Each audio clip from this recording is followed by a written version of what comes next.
नमस्कार, मी श्वेता अंकले. तरुण भारतच्या न्यूज बुलेटिन मध्ये आपल्या सर्वांचे स्वागत. आता पाहूया ठळक घडामोडी.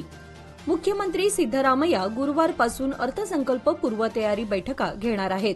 एकूण 5 दिवस बैठका होतील. पहिल्या दिवशी 13 खात्यांचे मंत्री, वरिष्ठ अधिकाऱ्यांची बैठक ते घेतील. शुक्रवार, शनिवार, सोमवार आणि गुरुवारी उर्वरित खात्यांच्या बैठका घेतल्या जाणार आहेत. रेसकोर्स रोडवरील केपीसीएलच्या सभागृहात बैठका होतील. मुख्यमंत्री सिद्धरामय्या आपल्या राजकीय जीवनातील 16वा अर्थसंकल्प सादर करणार आहेत.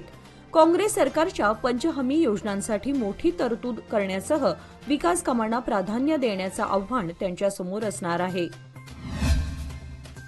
बेळगाव जिल्ह्यात ग्राहकांच्या तक्रारी तत्काळ सोडवण्यासाठी कर्नाटक राज्य ग्राहक तक्रार निवारण आयोगाच्या कायमस्वरूपी संचार न्यायालयाचे उद्घाटन करण्यात आले.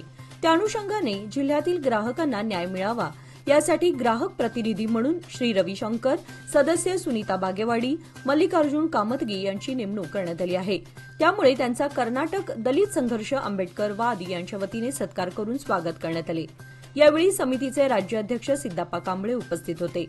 सेवेतील त्रुटी, अनधिकृत दरवाढ, उत्पादनांची निकृष्टता तसेच ग्राहकांची फसवणूक यासारख्या तक्रारी त्वरित सोडवण्यासाठी बेळगाव जिल्ह्यात कर्नाटक राज्य ग्राहक तक्रार निवारण आयोगाच्या कायमस्वरूपी संचार न्यायालयाची स्थापना करण्यात आली आहे.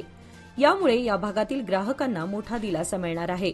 त्यामुळे याचा लाभ होणार असल्याचे राज्याध्यक्ष सिद्धप्पा कांबळे यांनी सांगितले.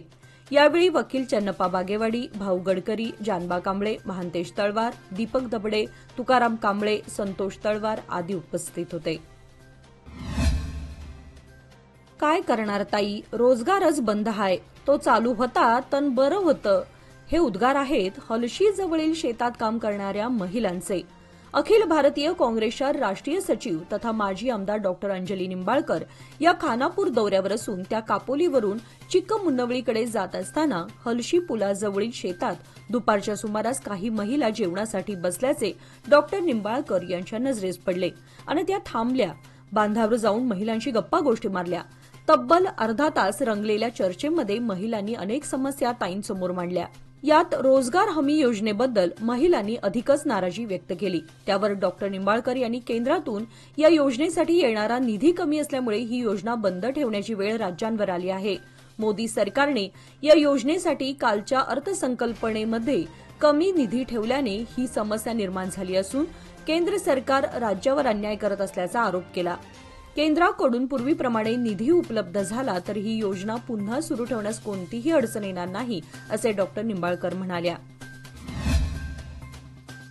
कर्नाटक, महाराष्ट्र, गोव्यासह आंध्र प्रदेशातील लाखो भाविकांची आराध्य देवता असलेल्या सौंदत्ती येथील श्री यल्लमा रेणुका देवीची भरत पौर्णिमा यात्रा 12 फेब्रुवारीला होत आहे. या यात्रेला तब्बल 10 लाख भाविक डोंगरावर उपस्थित राहतील असा अंदाज वर्तवण्यात येत आहे. त्याचबरोबर यल्लमा डोंगरावर रोपवे उभारण्यात येणार असून यासाठी आराखडा तयार केला गेला आहे.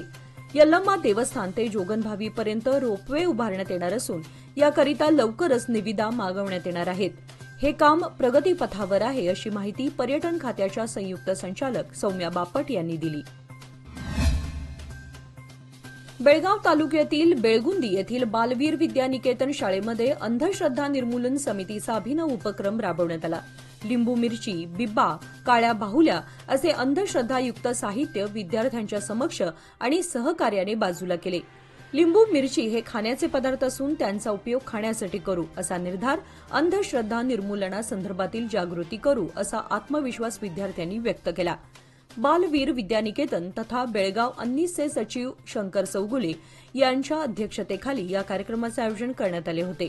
यावेळी मार्गदर्शन करताना महाराष्ट्रातील अन्नीसचे कार्यकर्ते अण्णा कडलासकर व DJ वाघमारे यांनी परंपरागत चालत आलेल्या रूढी परंपरा व शालेय जीवनातच विद्यार्थ्यांमध्ये वैज्ञानिक दृष्टिकोन विकसित होण्यासाठी व संशोधन वृत्ती निर्माण व्हावी तसेच लहान लहान अवैज्ञानिक गोष्टींमधून अंधश्रद्धा जोपासल्या आणि जतन केल्या जातात त्याबद्दल जनजागृती व्हावी यासाठी हे अभियान अन्नीसकडून राबवण्यात येत असल्याचे सांगितले.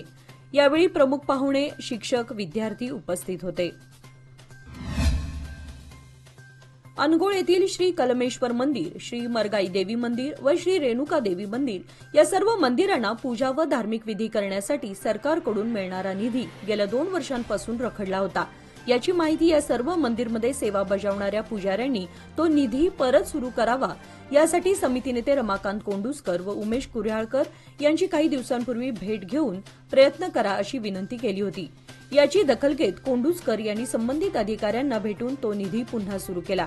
यासाठी अनगोळ गावातील सर्व देवस्थान कमिटीच्या सदस्यांनी रमाकांत कोंडुस्कर, पंढरी परब, उमेश कुऱ्हाळकर यांचे विशेष आभार मानले आहेत। नवे पाऊल नवा संकल्प लोकमान्य सोसायटी सादर करत आहे लोकमान्य शुभारंभ ठेव योजना, जी देते तुमच्या ठेवीवर आकर्षक व्याज। ज्येष्ठ नागरिकांसाठी 0.5% अधिक व्याज। अधिक माहितीसाठी कॉल करा 1800-212-4050। लोकमान्य, जिथे पैसा वाढतो आणि नातं वृद्धिंगत होतं। बेळगाव खडे बाजार दरबार गल्ली येथील गोदामाला काल बुधवारी रात्री उशिरा आग लागली। या आगीमध्ये जागेतील लाकडी सामान, कपडे, यंत्रसामग्री जळून खाक झाले। येथील स्थानिक नागरिकांकडून आग विझवण्याचं काम उशिरापर्यंत सुरू होतं। यामध्ये हजारो रुपयांचं नुकसान झालं आहे। नंदगड येथे 24 वर्षांच्या प्रतीक्षेनंतर ग्रामदैवत महालक्ष्मी यात्रेच्या स्वागतासाठी संपूर्ण नंदगड गाव सज्ज झाले। यात्रेच्या तयारीचं काम अंतिम टप्प्यात आलं असून घराची रंगरंगोटी, विद्युत रोषणाई, मंडप यासह इतर तयारी आता सुरू असून संपूर्ण गावाला यात्रेचं स्वरूप प्राप्त झालंय। महालक्ष्मी यात्रा दिनांक 12 फेब्रुवारीपासून सुरू होत आहे। तब्बल 23 फेब्रुवारीपर्यंत यात्रा चालणार आहे। यातील दिनांक 12 ते दिनांक 16 पर्यंत लक्ष्मी गावातून फिरणार आहे। यावेळी ग्रामस्थांच्या, मानकऱ्यांच्या, बनकऱ्यांच्या ओट्या स्वीकारणार आहेत। पहिल्या 2 दिवसांनंतर महालक्ष्मी रथावर आरूढ होऊन रथातून मिरवणूक काढण्यात येणार आहे। गदगेच्या ठिकाणी यात्रा कमिटीच्या वतीने भव्य असे राम मंदिराची प्रतिकृती निर्मितीचं काम सुरू असून यात्रेच्या पूर्वी मंदिराचं काम पूर्ण होणार आहे। ज्येष्ठ क्रीडा समीक्षक द्वारकानाथ संजगिरी यांचे वयाच्या 74व्या वर्षी दीर्घ आजाराने गुरुवारी निधन झाले। 3 डिसेंबरला त्यांनी त्यांच्या फेसबुक पोस्टवरून प्रकृतीची माहिती दिली होती आणि आज अचानक त्यांच्या निधनाची बातमी समोर येताच क्रीडा विश्वात हळहळ व्यक्त केली जात आहे। संजगिरी हे एक स्तंभलेखक, लेखक, सूत्रसंचालक होते। जवळजवळ 50 वर्षांच्या कारकिर्दीत त्यांनी अनेक मासिके आणि वर्तमानपत्रांसाठी प्रामुख्याने मराठीत आणि काही इतर प्रादेशिक भाषांमध्ये तसेच इंग्रजीमध्येही स्तंभलेखन केले होते। संजगिरी यांच्या पार्थिवावर उद्या दुपारी 12 वाजता शिवाजी पार्क स्मशानभूमीत अंत्यसंस्कार होतील। कोणतीही यात्रा असो, उत्सव असो किंवा सण समारंभ, पूजाविधीसाठी नारळाला अनन्यसाधारण महत्त्व आहे। खाद्यपदार्थ बनवण्यासाठी देखील नारळाला बाजारपेठेत अधिकची मागणी आहे। पण गतवर्षी नारळ उत्पादनात झालेली घट दरवाढीचे कारण ठरत आहे। सध्या परिसरात यात्रा उत्सवांची लगबग सुरू झाली आहे। सौंदत्ती यल्लमादेवी यात्रा उत्सवाला देखील प्रारंभ झालाय। या पार्श्वभूमीवर नारळ मागणीमध्ये वाढ झालीय। गेल्या महिनाभरात काही प्रमाणात नारळाचे भाव आवाक्यात आले होते, पण यात्रा उत्सव सुरू होण्याच्या पार्श्वभूमीवर मागणी वाढताच पुन्हा नारळ दरामध्ये मोठी वाढ होताना दिसत आहे। यामुळे भाविकांना यात्रा उत्सव सण समारंभात पूजाविधीसाठी नारळ खरेदीच्या निमित्ताने अधिकचा खर्च सहन करावा लागणार आहे।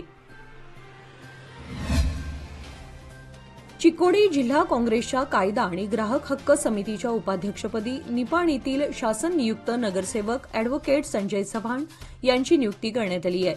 या संदर्भातील पत्र पालकमंत्री सतीश जारकिहोळी यांच्या हस्ते अॅडव्होकेट चव्हाण यांना सुपूर्द करण्यात आले।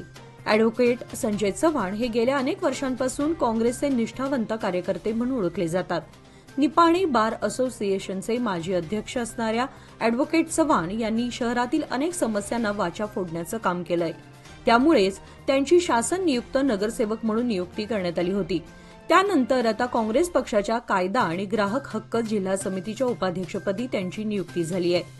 जिल्हा काँग्रेस अध्यक्ष लक्ष्मणराव चिंगळे यांच्या सहीचे पत्र त्यांना सुपूर्द करण्यात आले। निवडीबद्दल अॅडव्होकेट चव्हाण यांचे सर्व स्तरातून कौतुक होत आहे। याचबरोबर आजचे बातमीपत्र इथे संपले। अधिक माहिती आणि ताज्या घडामोडींसाठी पाहत रहा तरुण भारत न्यूज चॅनल। तसेच आमच्या चॅनलला लाईक, शेअर आणि सबस्क्राईब करायला विसरू नका आणि विश्वासार्ह बातम्यांसाठी दररोज वाचा दैनिक तरुण भारत। धन्यवाद।